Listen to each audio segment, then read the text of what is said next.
everybody, thanks for joining me. This is going to be a super duper quick video of our seafood au gratin. It's going to be so quick that I'm going to add it as we talk. These are the ingredients. It's seafood au gratin. Any seafood you like, you can make it into this little pasta dish. We've got panko crumbs and Parmesan.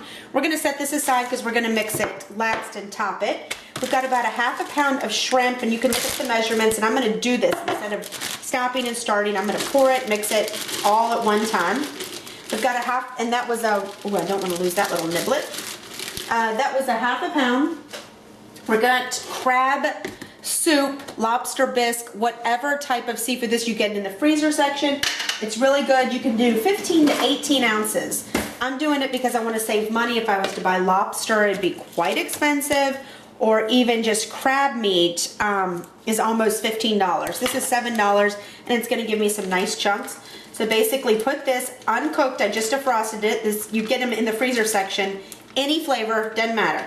Lobster or crab or seafood stew, whatever. Just you want to keep that cream sauce going. Now we need to add, and I'm talking fast because I want to show you how easy this is. We're going to add a 1/4 cup of white wine. If you don't have white wine, sherry works too. Voila. We're going to mix this and throw it in a casserole dish, just in case you're wondering. We've got a can of cream of shrimp.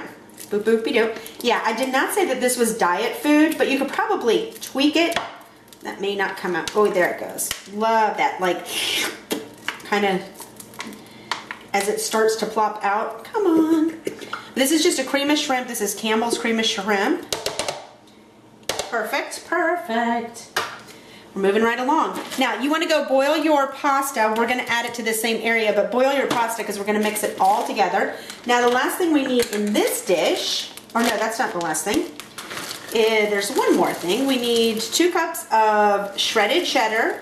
Now, you can go fancy and elegant, and how about a Havarti or Gruyere, or, you know, it's really up to you. You can also make this low fat or light cheese to kind of cut on the calories. That's, again, up to you. We need a half a cup of peppers and onions. That's going to give us some pretty color. We just fill this halfway.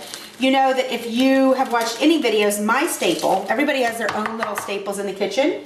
Mine is the seasoning blend. It's frozen peppers, onions, and celery all in one pot. Of course, it works in everything. So what I'm going to do is I've got this in here. I just need to go boil up my pasta. About 8 ounces is what you need. We're going to get about 2 cups of this, 2 to 3 cups of cooked pasta. And I've got rotini, but again, whatever you have in the fridge, use it. And then we'll mix it up. Pasta's finished. Now you want to par bake it, meaning that it's almost done, but not completely, because it gets so mushy once you're cooking it in the casserole. So we're just going to move the bag, pull the bag out. Basically, we're just going to mix and mash. Well, don't mash because it's pasta. The monster mash. No, just toss it, mix it. Really simple.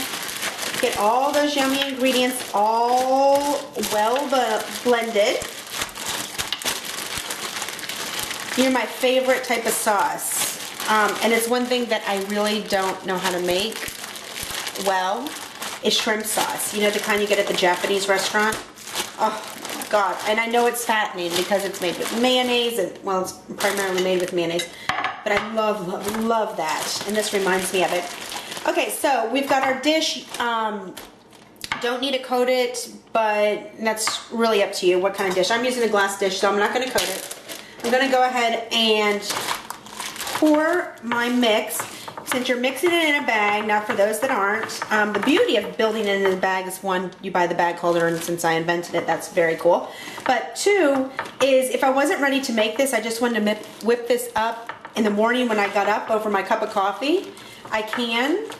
And I can just store it all in here, so minimal space. But basically, start from the top and just push all the juices to the bottom. Very simple.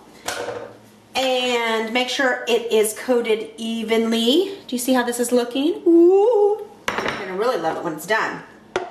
Now, let's, we're gonna, I don't even need the bag hook right here because I don't have enough left. This is what I store my panko in. So this is one thing I'm not really worried about. Now, a lot of times when you use breadcrumbs, you need to add butter and so forth. You don't need to do that because this mix is nice and juicy anyway. So just shake this up and toss it so it's evenly coated. Now that's about a half a cup of panko and an eighth of a cup of Parmesan. It's going to go to the top. Now you can add some butter if you want to make it creamy. That's telling me the oven's ready. But this is a recipe because it's such a creamy dish, you do not need to add butter. You don't need any extra fat, I am sure. But you want to make sure that you just coat this evenly. Now the beauty of this is I can just wash and reuse this bag for more panko once I open another box. And we are good to go. How beautiful is that? Let's go in the oven. 350, 30 minutes. See you then. Dinner's done. I just got it out. Look how beautiful it looks. It's nice and golden on the top. Let's go ahead and spoon it. Oh, do you see that? Phenomenal. Delicious, delicious. Now guys, thanks for joining me. Visit us. Ooh, look at that little shrimp. I'm going to show you up close. Join us at, you see that? Hello, heaven. Yum. todaysliving.net. Go follow the blog if you want. Go ahead and subscribe to this video if you like anything that you see. And hey, check us out on Facebook because I'm always on there. Facebook.com/bagholder. See you soon.